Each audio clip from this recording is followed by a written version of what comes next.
అంటే ఎవరిని పడితే వాళ్ళు తిట్టమని చెప్పిందా భారత రాజ్యాంగం? నా జోలు వస్తే గ్యారంటీ తిడతా. ఎవరిని పడితే వాడిని నేను ఎక్కడైనా తిట్టినట్టు చరిత్రలో ఏమైనా ఉంటే చూపించండి.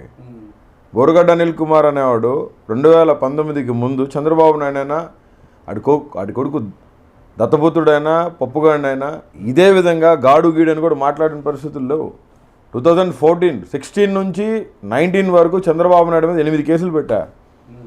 ఏం చంద్రబాబు నాయుడు రెజ్యూమ్ అతను ముఖ్యమంత్రిగా ఉండగానే.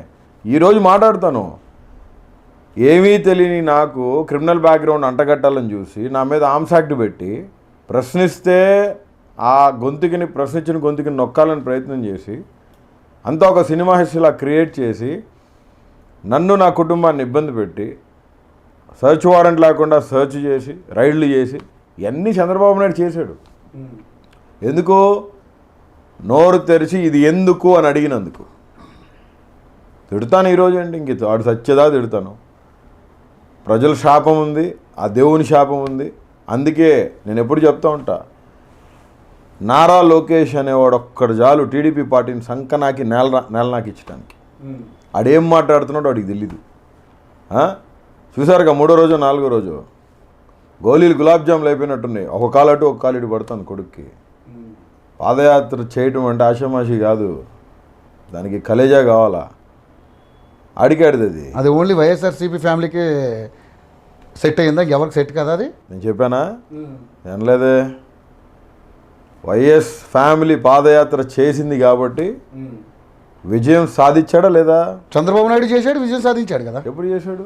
లాస్ట్ టైం చేశారు కదా. ఏం చేశాడు? అప్పుడు ఆయన కూడా గెలిచారు కదా. ఏసీ యాత్ర అది, పాదయాత్ర కాదు. ఓ మీరు చేస్తే పాదయాత్రే, వేరే వాళ్ళు చేస్తే అది ఏసీ యాత్ర. ఎస్. చూస్తారా? రికార్డ్స్ చూపిస్తా, ప్రూఫ్ చూపిస్తా. ఎన్ని కిలోమీటర్లు నడిచాడు చంద్రబాబు నాయుడు? 4 కిలోమీటర్లు, పొద్దున్న 2 సాయంత్రం 2.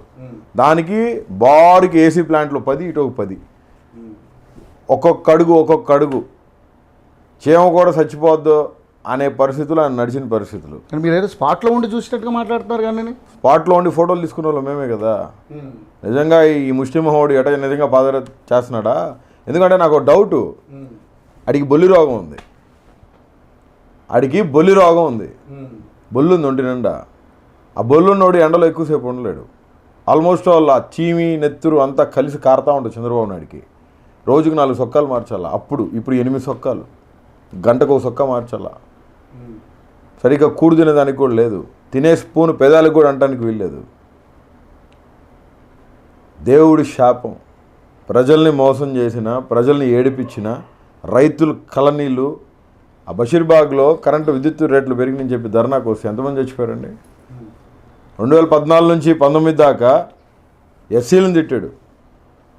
ఎస్సీ కులంలో ఎవడు మాత్రం పుట్టాలనుకుంటానని ఎవడు అంది? దౌర్భాగ్యుడు చంద్రబాబు నాయుడు కదా అంది. వాడే కానింది. వాడి మంత్రులు అంటారు, వాడు ఎమ్మెల్యేలు అంటారు.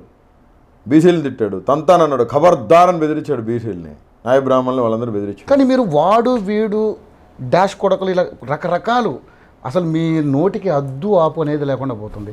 ఏంటి ఎవరన్నా చూసుకుని రెచ్చిపోతున్నారు మీరు ఇలాగా? చంద్రబాబు నాయుడు తిట్టాను, ఇంకెవడన్నా తిట్టినానా? నేను తిట్టానా? చెప్పు, నేను తిట్టినానా? తిట్టలేదు కదా. ఎవడు నాకు నొప్పి కలిగిందయ్యా. ఏ నొప్పి కలిగింది మీకు? చంద్రబాబు నాయుడు తిట్టేంత నొప్పి ఏం కలిగింది మీకు? ఇప్పుడు నీకు చూపించాలనా చేసి? అంటే ఏంటి, ఏ రకంగా? అంటే నీకు నొప్పి పుట్టాలా? మ్యాండేటరీయా? నీకు నొప్పి పుట్టాలా? నీకు చూపిస్తా ఇప్పుడే ఆ నొప్పి. కెమెరాలో నువ్వు ఆన్ రికార్డ్ చూస్తానంట. మరి నాకు నొప్పి పుట్టింది, నన్ను ఇబ్బంది పెట్టాడు, నా క్యారెక్టర్ అసాసినేట్ చేయడానికి ట్రై చేశాడు, నా ఫ్యామిలీ జోలికి వచ్చాడు, అలా కొడుకు నా ఫ్యామిలీ జోలికి వచ్చాడు, నా ఫ్యామిలీని టచ్ చేశాడు.